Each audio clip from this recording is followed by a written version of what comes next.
Welcome to the Forged by Trust podcast.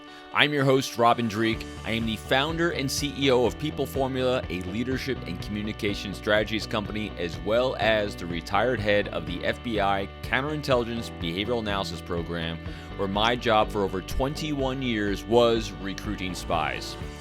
Judy, welcome. Today we have Judy Ryan on my podcast, and she's the CEO of Lifework Systems, a culture transformation company, and we're going to really dive deeper on that. And I got to tell you, she has resources abound. I will include them all in the show notes at the end. And also listen to the very end for a very special opportunity as well.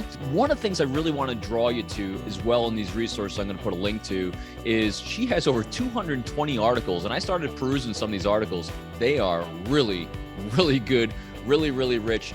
We're only going to be able to touch the surface today, but I got a sneaky suspicion I'm going to have Judy on many more times in the future. So with that, Judy, welcome. And as a really quick kickoff, you're the CEO of a culture transformation company. If you could tell us a little bit about your journey and how this basically became your life's passion. Well, first of all, thanks for having me on the show, Robin. And I'm enjoying getting to know you. So I'm looking forward to spending that time with you. And Likewise. I feel very fortunate that I came upon my passion pretty early in my life, my early 20s. And it was because I stumbled upon a psychology model that began to really do a lot to help me personally, because all of us are raised up in a society that has some conditioning that's not so great.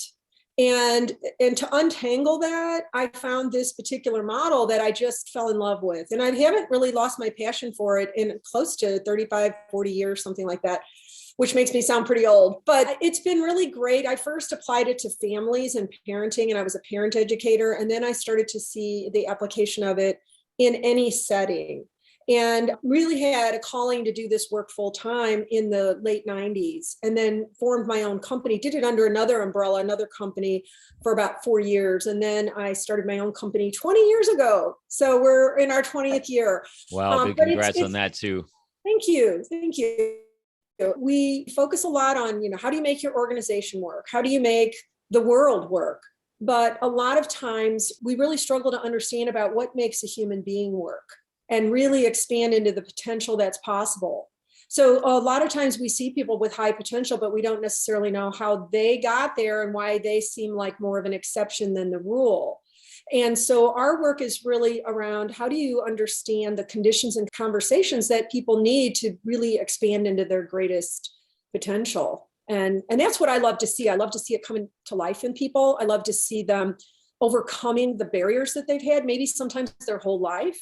And I just think a lot of people don't necessarily have that information and they suffer unnecessarily. So that's a pretty long answer, but that's how I got here. And it's a perfect answer, or actually the simple truths that people miss and that they don't understand for your personal success, both mentally, psychologically, spiritually, all these things is when you become a resource for the success of others and you become a servant leader in whatever capacity you see fit for that. It is the greatest thing you can do, not just for the other person, but really yourself. We are genetically and biologically coded to do these things. So when we're being of service to others, which is servant leadership, which is creating that healthy culture you talk about, it does such amazing things for us personally. I mean, my entire life, when I started recruiting spies, you're thinking, oh, it's all about manipulation and taking advantage of people and making it all about you. No, it's actually figuring out what their pain points are and being a source for them to achieve whatever it is they're trying to achieve for them and their families. But I digress into that. No, I love it that you talked about servant leadership, but I would say that I always have this little message in my head that says servant leadership is for everyone. No matter what your title, no matter what your age, no matter what your role. I mean, I think I mentioned to you before that when I was raising my 5 children, by the time they were 5 years old, they knew how to run a family meeting. And that was because they needed to know the joy and the fulfillment of being part of the contribution. Yes. And I think a lot of 5 children. I'm sorry, 5 children. You've been a CEO a very long time with a lot of challenges. That's for sure. That's the biggest challenge as a CEO is managing children. But it was important to me that they learn to consider what their power does to other people. Like that's what we call Yes. social interest. What are the consequences that they can cause other people and that they do cause other people so that they're responsible with their power? So I love servant leadership, but sometimes it almost has this notion in my, most people think of it as the top titled leaders serving the underlings in a way.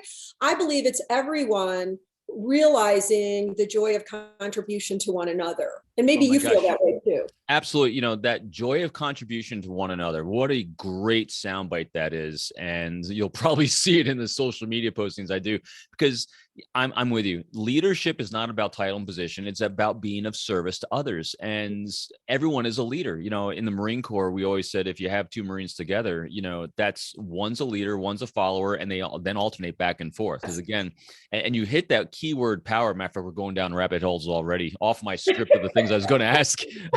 But that's such an important point, is power. It's, Jocko talks about in Extreme Ownership and the Dichotomy of Leadership, all these dichotomies. And I used to believe that leadership was a continuum scale. Either you're really good at it, you're really bad at it. And we spend our lives on this scale trying to move up towards great leadership.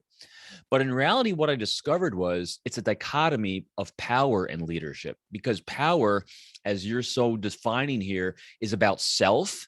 And leadership is about others, and it's learning how to let go of the self and be about others. And people get afraid of doing this because of our insecurities and because we think we're going to get walked on or trampled on. And it's anything but the truth, because in all honesty, a leader is the one setting the goals and objectives and has a plan to move forward to get there. And when you make it about others on that path, that's what servant leadership is. And so that's why I absolutely love what you do and the things you're bringing up. So I think it's a good segue. So I can get to my first question. And it's something that we've talked about. And again, we can dive so deep on so many of these things. But what is a healthy workplace culture, and how does trust fit into one? Okay, both good parts. I see those almost as two parts. So I'll start with the first one. What is a good, healthy culture? I look at the word culture and I think about like the word parenting, that if you had a room full of parents and you asked all of them, what is healthy parenting? They might have very widely differing ideas about what that is. So in our world, a healthy culture is one where there is the minimal or elimination of the power structures of hierarchy. That does not mean that there aren't certain authorities in positions of, responsibility, but in terms of the dynamics of a lot of the decision making and the power that is used within an organization, it's the goal is to have as much shared power as possible.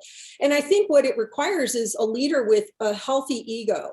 And I say healthy ego because ego always is thought of as a negative thing. But when you have a healthy ego, you're not driven to prove anything. Right. You're not driven to hold on to your identity. You're actually in a place where you can create other leaders. And you want other people to become leaders at all the different levels.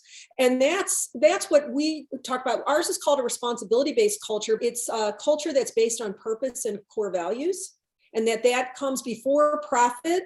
So people and purpose before profit ensures more profit.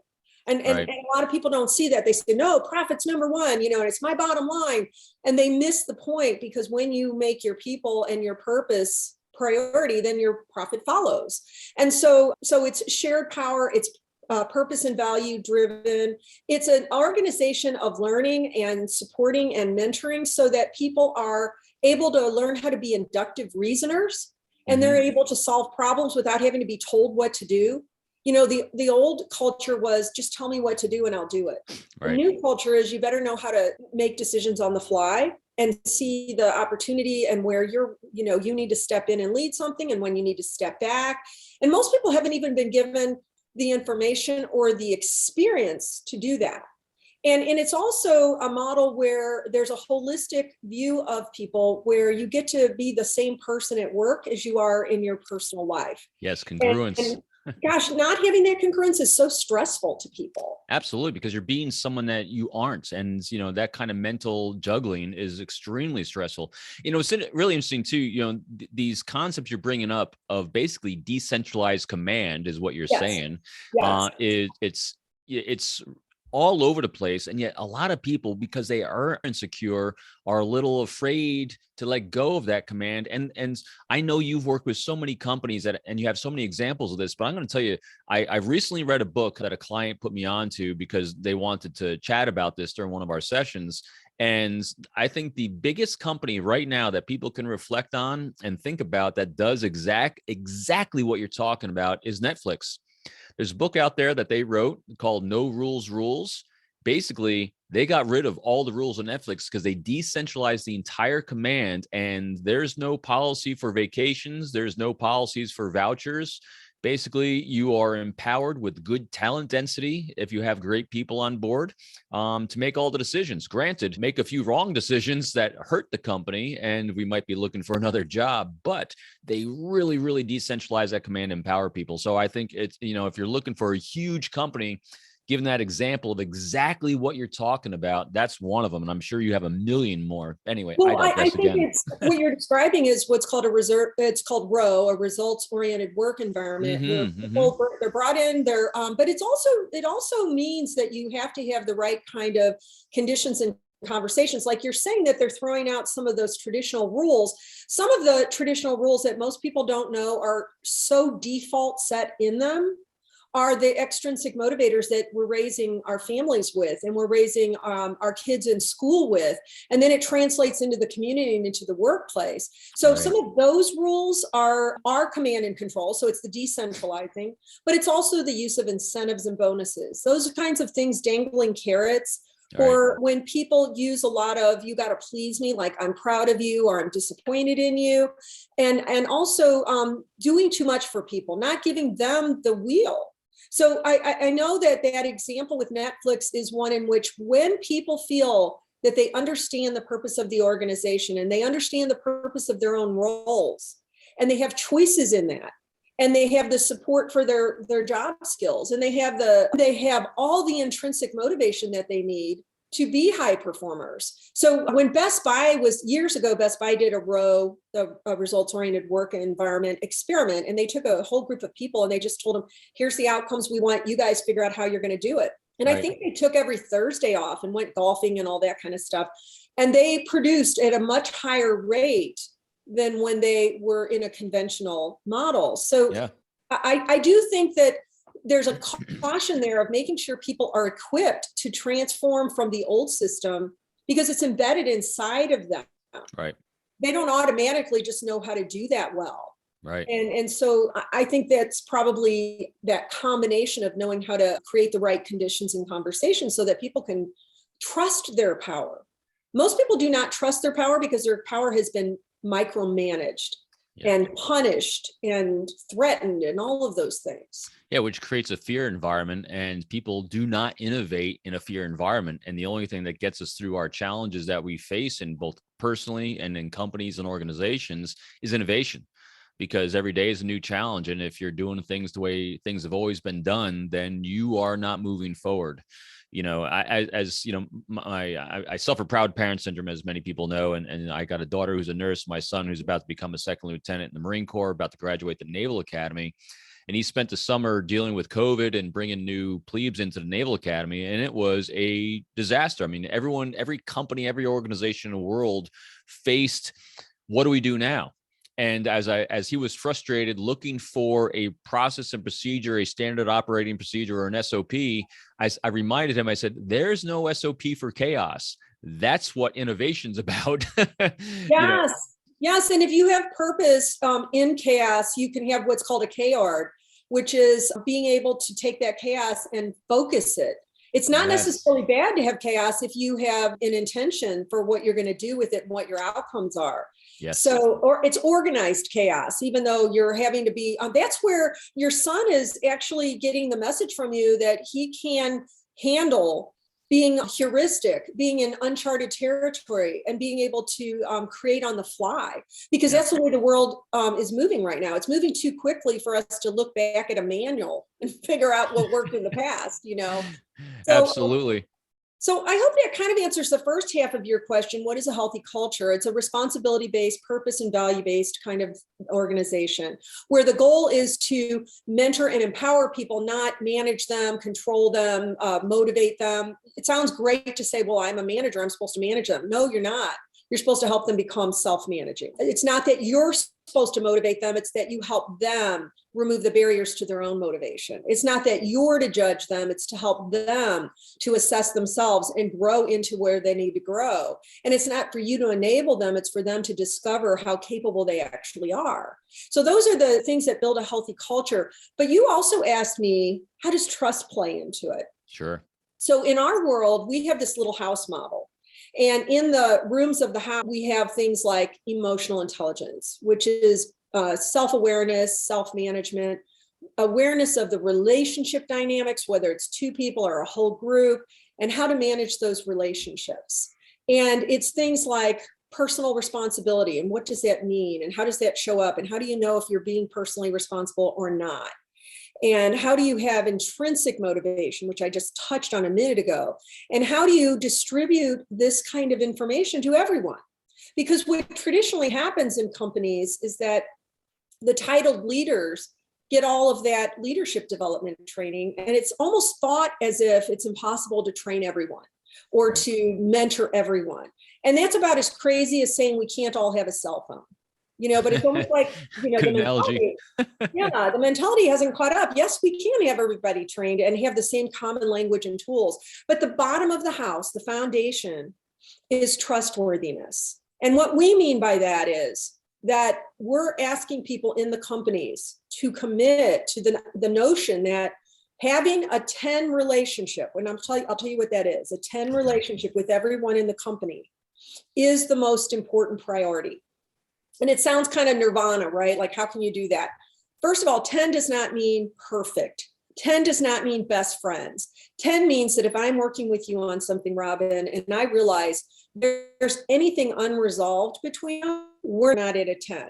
It doesn't mean we have to go to lunch every day or, want to hang out or anything. It just means, am I good with him? Is there anything that I'm not saying or doing or working through?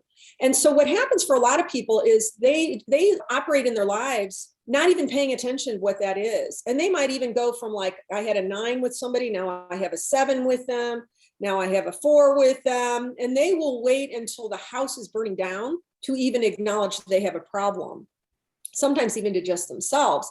So in our world, what we teach people to do is to pay attention, and it's part of the mentoring process. So if I were mentoring you, I would say, Robin, do you have any relationships here in which you don't have a 10?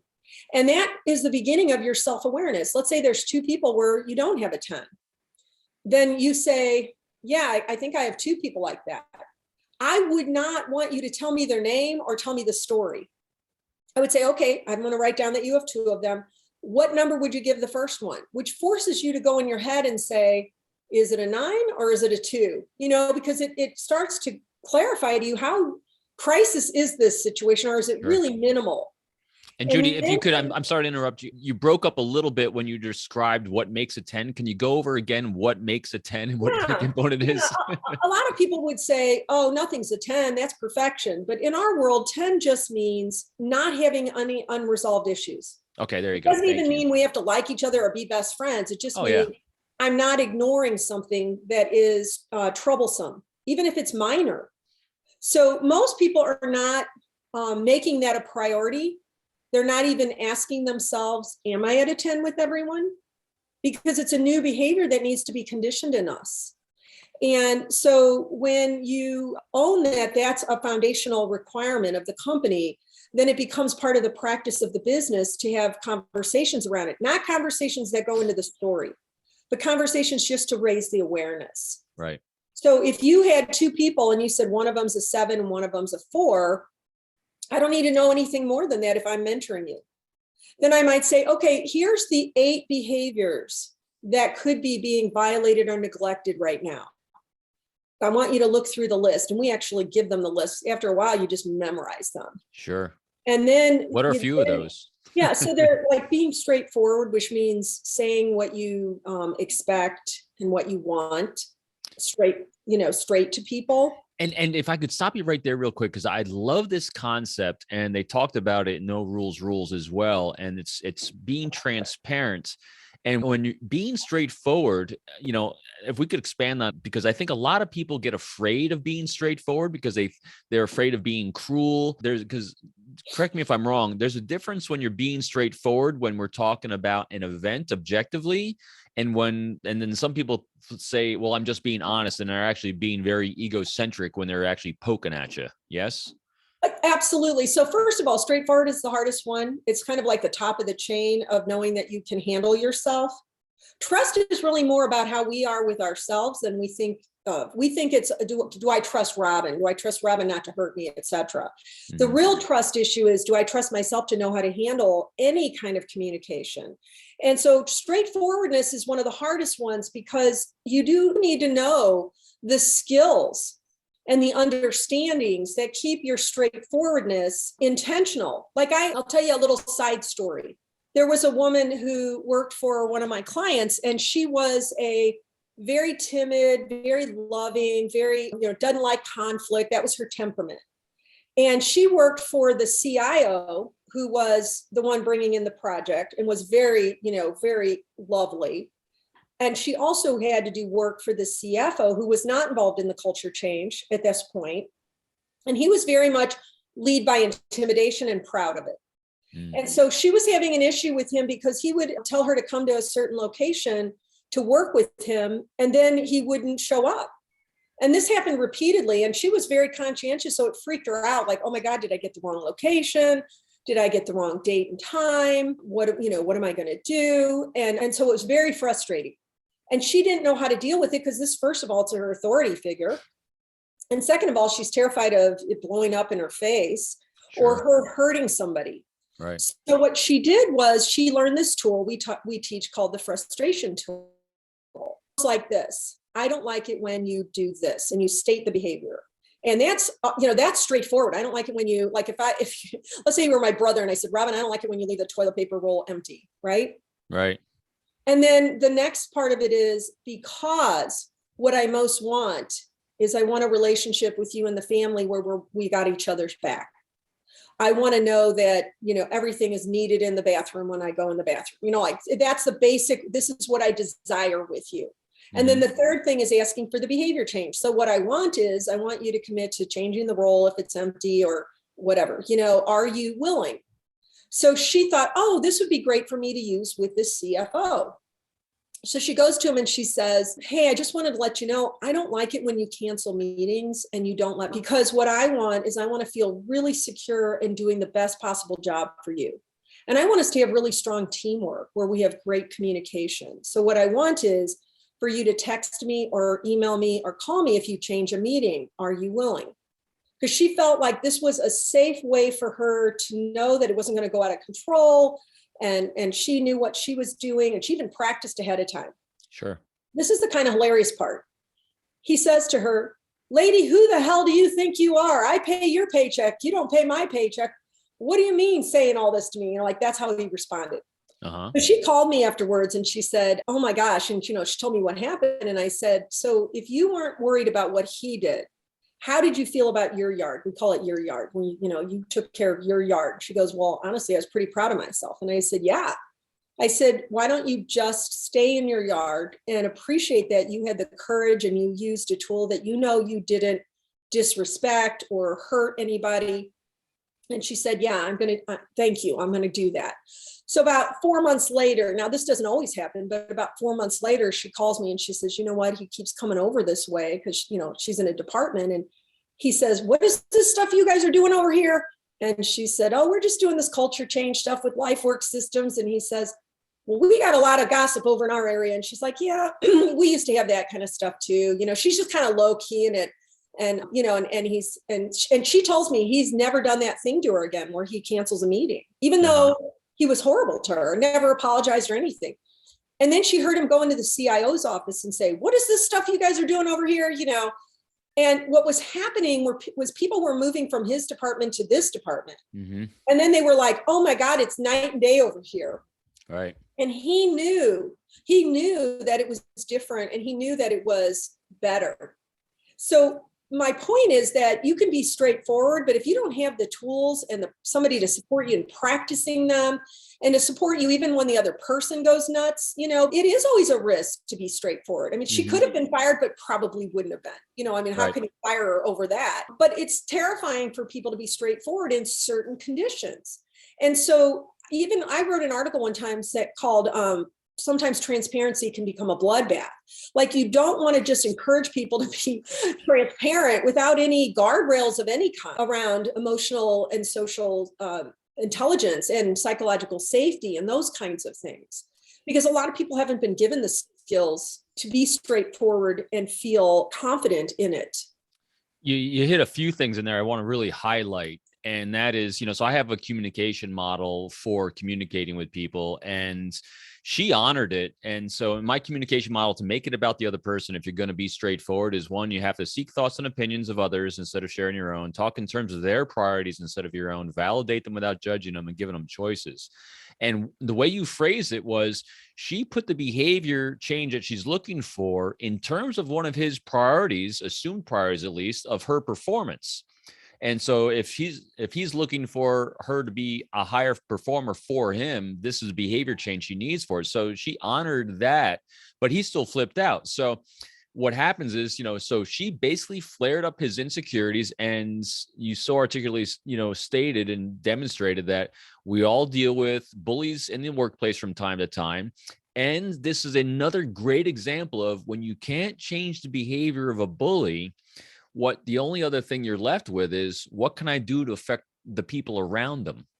And when you mitigate the people around them and create that culture around them, the bully just has nothing else to work with, and kind of relating it to some real world stuff right now as well. I mean, literally that's what's going on with Ukraine and Putin.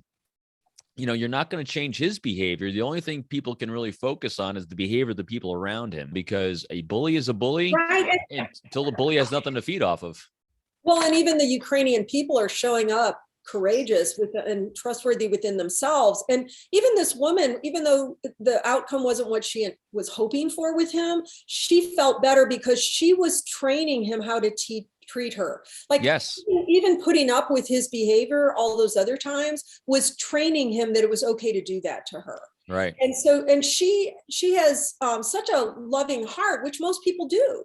And they don't know that there's a safe or responsible way to be direct. What is usually necessary around the trust behaviors before straightforwardness becomes strong is some of the other trust behaviors. And those are things like having respect for one another. Mm-hmm. And a lot of times when we have anything that's a disruption in a relationship, the first thing that goes is our opinion about someone, our holding them as, we call it in the monster box, where they are no longer a person, they're just a pain in our side, and that is, it's a really tough one, because I remember this one story this guy told one time. He was on an airplane. He said, imagine you're on an airplane and you're in one of the Southwest airplanes and you get to pick your seat, and you're really excited because it looks like maybe the seat next to you won't get taken, and you've put your briefcase on it, and you've got your little tray down so that you're discouraging anyone from wanting to go sit there, right? And then all of a sudden, at the very last minute, you think you're free and clear, and onto the plane comes this heavy set person, all sweaty, like he's been running the whole length of the airport. And you're like, oh, great, he's going to want that seat, right? And he says in that moment, is that a person or is that an object? Right. Because if you're thinking about how inconvenient it is to you, you have completely dehumanized that person. That's a person that just wants to get home just like you do. Right. And then he gave the example of, imagine it was a gorgeous woman that walked in, and I immediately put up my tray and I immediately cleared the seat. And then he says, is she an object or is she a person? Exactly. And again, she's an object, and so that's what we teach about respect. Respect is not creating a transactional relationship with someone. And it's treating them as a unique, separate individual that deserves respect and deserves to be treated as important. And so those are that's just like one of the 8, but it's one of them that until you have that, you don't even have a desire to be straightforward in a constructive way. Judy, I want to dive deep on all these, but I want to do a little bit more on this one too, because I want to get into a little bit if you can, of the how you do that. Because one of the things when I took over the behavioral team, especially in law enforcement, people tend to think of the individual they have to interview or get a confession from as the subject of, or the target of the investigation. Those are two words that I personally outlawed, because you are objectifying the human being that you're about to try to have a productive, trusting relationship with. Believe it or not, if you're trying to inspire someone to confess, if you're trying to inspire someone to spy on their own country, you're not going to do it by treating them as an object. It's got to be extremely personal, extremely humanizing. And so I just used language to help me. But what kind of things do you tell people to do, to not objectify someone? Well, part of it, I think it's a brilliant question. I really appreciate it. A lot of people don't dive into the respect more deeply. And I appreciate having the conversation, because people pick up on this. They do. It's absolutely a felt experience. And Yes. it's very much part of our self-management. It's the part of emotional intelligence that is the beginning, is recognizing when you've dehumanized someone. Like that example on the plane is a great example of, if you're not Yes. awake, you're going to just objectify somebody and you don't even realize you just objectified some innocent person on the airplane, right? Yes. And so part of it is understanding human nature. For example, most people are walking around feeling dehumanized because of their experiences, and they're actually feeling unworthy. So they're gonna feel the fact that you've got them in a monster box. So a pretty extreme example is the prison systems. In the prison systems, the rate of recidivism, which is repeat reincarceration, is anywhere between 60 and 70% nationwide. So that means a criminal not only gets convicted once, he gets convicted again and again. Right. And that's pretty serious. That's a pretty serious pattern with somebody. And what's kind of ironic is that's about the same as the disengagement levels in our country in workplace, is 60 to 70%. Wow. So what they did, there was a group of people that went into a prison in Florida, and they remembered, because of Adlerian psychology, they remembered that the 4 core needs of all people are to feel empowered, to feel lovable, which is the same as likable, to feel connected, and to feel that there's contributions that they have to make. And so what they realize is that all behavior is coming from that, even the negative behavior. And by that, what I mean is, say somebody's in a gang and they go and kill somebody because it's a requirement to fit into the gang. They will override their conscience and their fear of imprisonment. That's what any criminal will do, is they'll override their conscience and their fear of imprisonment, unless they have a psychosis or a schizophrenia or something. Right. They'll do it because there's core needs that are not being met in a productive way. So a person might actually kill somebody just to find that sense of belonging and significance in a gang. And then they end up in prison. Well, when the people went into the prison in Florida and they said to the criminal, "You're no different than I am. We both want the same things. You want to feel empowered, lovable, connected, and contributing just like I do." So they consciously took them out of the monster box. And by the end of their program, so the next step was, so how can we help you get those met a different way? Like, they didn't make them wrong for wanting those things. They made them wrong for choosing how they were going to get them. Like, let's help you find a different way to get them. And so once they started to create their life around that from a different perspective, the recidivism rate went down to 4%. Wow. That's pretty remarkable. And we see that same sort of thing happen. People cannot respect one another if they're trained to be enemies to one another, to be afraid of one another, to have each other in a monster box. And one of the conscious ways that I help do that in the lives of others, but also in my own life, is focusing on purpose. Purpose is the way to be high vision and high purpose proactive. So if I'm tempted to see somebody and discard them in my mind, if there's a part of me that's trained to say, "Oh my gosh, am I helping that person love their life by what I'm thinking about them? Am I helping myself love my life? Because that's my mission, to create a world where people love their lives." I can measure against that and go, wait a minute, I got them in a monster box. They're not going to love that. I'm not going to love myself doing that to them. So that's an internal management. So respect is really one of those things that you have to learn how to internally manage yourself to choose to not dehumanize people. But we have a lot of role models in our lives, including our parents, that often said things about people that were very dehumanizing. Right. whether it was a political difference, a racial difference, an age difference, a gender difference. We've heard, because people recklessly use their words to dehumanize one another. And so we have to consciously train ourselves out of it. I hope is that answering what you're asking? Yeah, I love those 4 areas. And this is going back to my 4 pillars of communication. This is going deep diving on non-judgmental validation. This is seeking to understand the other person from their point of view without judging it. And that's where we make those connections. And so one more time, what are those 4 things people are looking for? Yeah. So the first they're not in any order, but the first one I always think of is empowered. So that means having a voice. So you can see what's happening in our society right now, where people are fighting to have a voice. Yep. So it's being potent in your influence. It's being okay with your power. All of that. Mm-hmm. Lovable is not the same as being loved.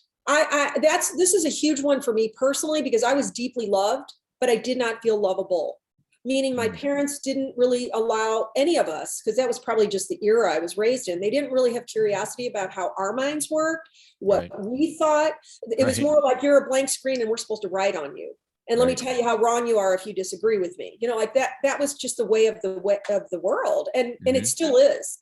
So when you do that to people, where your goal is to kind of kindly, I mean, my parents weren't mean, but it was constantly like, let me fix you, let me convert you, let me heal you, let me change you.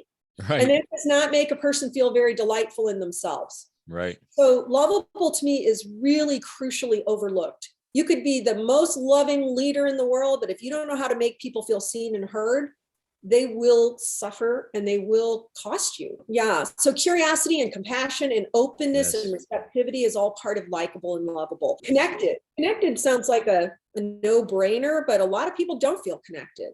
They don't feel invited. They don't feel included. They don't even know how to do it. I had a friend call me that started a new job recently, and she said, I don't feel like anybody's very welcoming. And I said, you're already in attack mode to them. You already have them in the monster box. I encourage you to say in your head, I love these people. I love this company. I love them. And she went in the next day and did that. And she said, oh my God, I had a completely different day. And they were very responsive, because it's a felt thing. So she was feeling disconnected. So what did she do? She started putting them in the monster box. Right. And as soon as she took them out of the monster box, connection started to happen in a very positive way. So that's going on all over the place, where people are in cliques and they're not connecting, and then they're feeling isolated, and then they get stuck in that.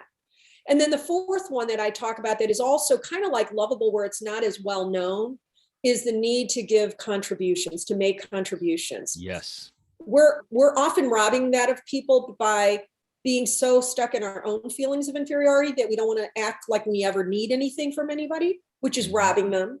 And also, we don't foster the joy of contributing when we pamper people and we enable them and we exempt them.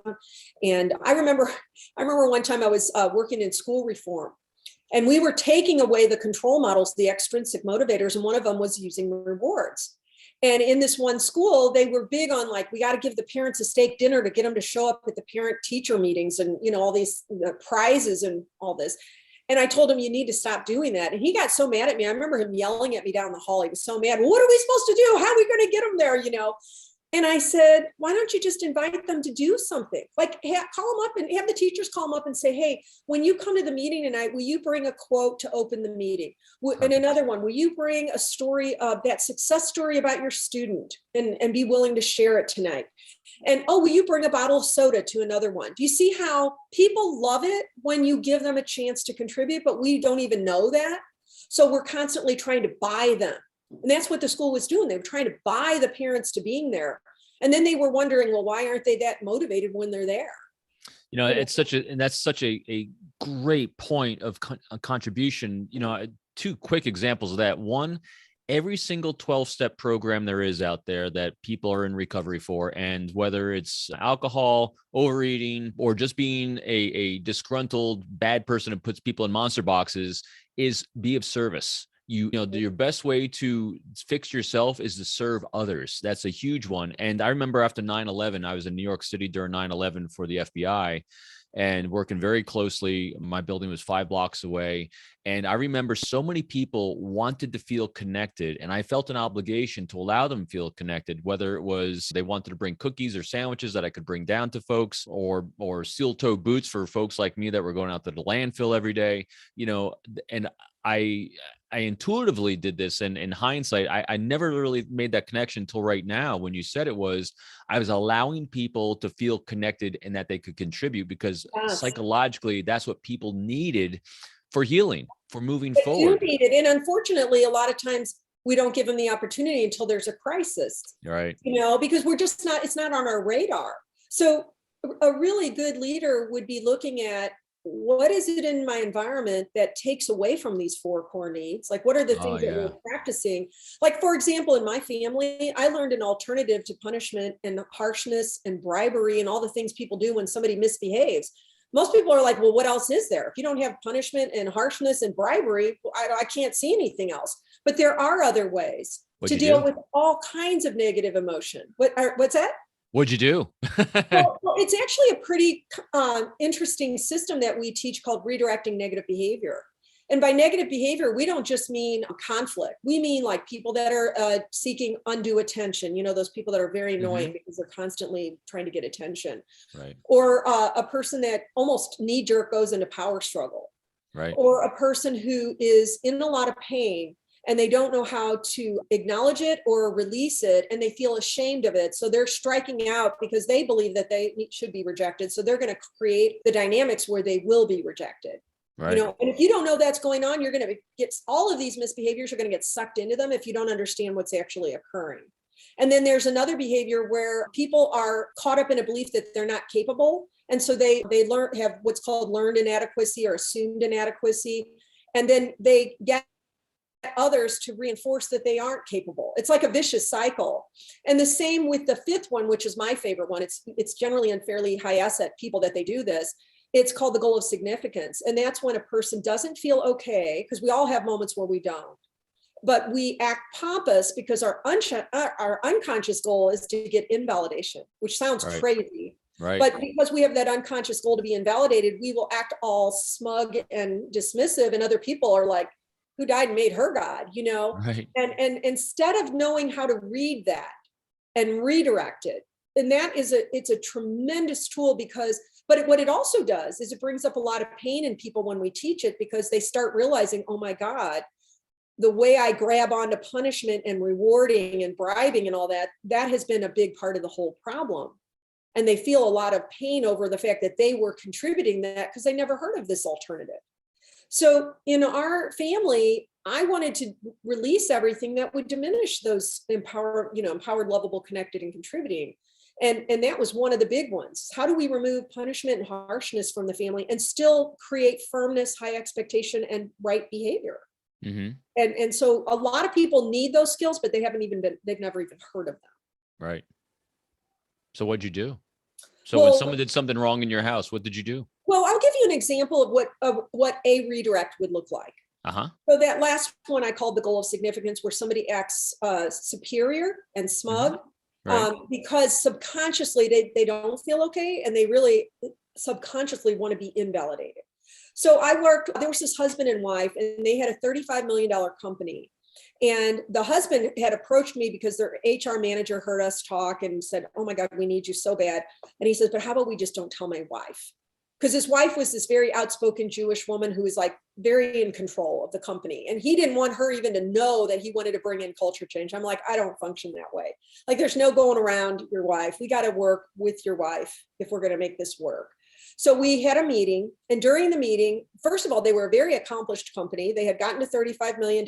They had helped a ton of people. They had won a lot of awards. They really were an incredible company in what they did. But during the meeting, it was really evident that she was in the goal of significance, because she was very dismissive to her husband. She was dismissive about her leaders, some of them who she treated very poorly. And I'm sitting there going, really, God, I'm in a sales meeting and I've got to redirect somebody, because misbehavior shows up. You don't just pretend it's not there. If you're going to walk the talk, you walk the talk. So I'm seeing her in the goal of significance, and having had to do that a lot myself, because I had to, whatever we attract, we are working through our own healing. Absolutely. So I said to her, I said, hey, I just want to point out something to you. I said, you have done so much good. So the first step in the redirect for this goal is acknowledge their assets with sincerity. You have gotten all these awards. You've gotten to 35 million. You've helped this many veterans. You've really been amazing. And I just want you to know, I see that.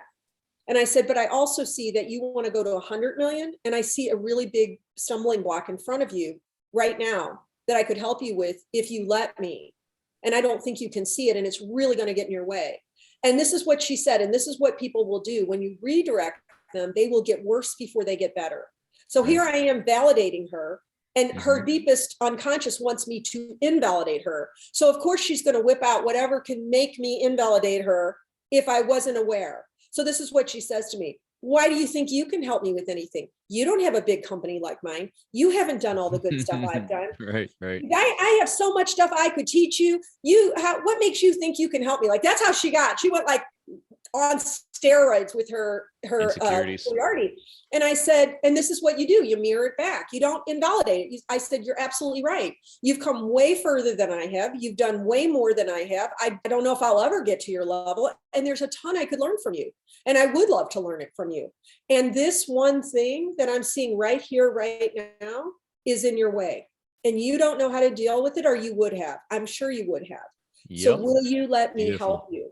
And that's what the redirect looks like. If I had not known that, I would have gotten caught up in her nastiness to me, because it would have triggered my own inferiority feelings. Yep. And so this was an interesting outcome, which isn't typical. She said to me after I said that to her, she said, well, you have no idea what it was like growing up in my family. My father criticized me right and left all over the place. And my mother was a paragon of virtue. Nobody usually gives you the backstory. But that is what is behind that goal, is feeling like you got to prove yourself all the time. And I was able to say, well, thank you for sharing that. Wouldn't it be great if that didn't get in the way of your company going to the next level? You became her greatest loving critic, which everyone needs in our lives. And you used the great skill of that non-judgmental validation. You did not argue context, which is critical to getting shields down and building that trust. And I love that example. Judy. Well, the other part that's a non-judgmental validation, but it was also the point at which you invite the person to stop being in competition with you and to be in partnership with you. And that's the piece that you can't just, because there was another person there just trying to do the validation part, and that wasn't going to take her to where she needed to go. Absolutely. So thanks for acknowledging that. And it is when you said you have your best ally or something, when you redirect somebody in that goal, but really all the goals, you create incredible people. Because she could become the most productive person on the team if she took that energy that she's using to invalidate herself and used it to be in service. And that's really what you're doing. You're feeding two birds with one loaf of bread. Instead of hurting yourself and hurting the other person, you're helping everyone. Absolutely. Judy, believe it or not, we have gone quite a while, and we've only brushed the surface of what we even planned on, because we went down this route that was so rich, and I love it to death. I think it's going to really equip people much better. Even this one little nugget out of the 8 that you can talk about is going to make a big difference. And I can't wait to get it out to folks. So this brings us to one. I want people to know you're extremely busy. You have a lot going on, but here's the special gift is that if you reach out for me at my email is robin@peopleformula.com. Again, robin@peopleformula.com. Yes, that's my personal email. And say that you're interested in having a chat with Judy and for your company and exploring things. I'll see what I can do to move you at the top of Judy's list and do an intro for you, because she is extremely busy, but that's one special thing we'll do. And with that, I also want to say thank you. And Judy, out of all things we've covered today, is there 2 things? Is there anything that you want to make sure we add in this chat? Because I guarantee you we're going to have more that we want to leave people with. And what's like 1 or 2 actions someone can start right now before they even dive into your content? I would say, if I were to give a takeaway, it would be to write down empowered, lovable, connected, and contributing. And Perfect. Then start looking at, even begin with yourself. When I look in the mirror in the morning, am I thinking and saying things to myself that make me feel empowered, lovable, connected, and contributing? Or am I looking at myself and going, oh man, it looks like I gained weight, or I got another wrinkle? Really, it begins with us. And so that just even becoming familiar with those and trying to line things up with those is very powerful. As far as getting in touch with me, I appreciate the link from them to you because they know you and they trust you, and you know and trust me now. And I'm grateful for that. Other than that, people can use the links that you're going to supply on my LinkedIn profile or our and website. there are tons. I can't wait to show it in the show notes. Judy provided me so much to give all to you, and I'm excited to put it out there. So yes, there's tons out there. Thank you, Robin. And thank you. And again, everyone, thanks for tuning into this intriguing episode of Forged by Trust. And again, our special guest, Judy. And we will see you all again on the next one. Bye-bye. Thank you for tuning in to another episode of Forged by Trust. If you enjoyed the show, took away a few new tools, I hope you will leave a great review of the show to show your support. If you are interested in more information about how to forge your own trust building strategies, please visit my website at www.peopleformula.com. You can also follow me on my social media sites included in the show notes. I'm looking forward to sharing my next Forged by Trust episode with you soon.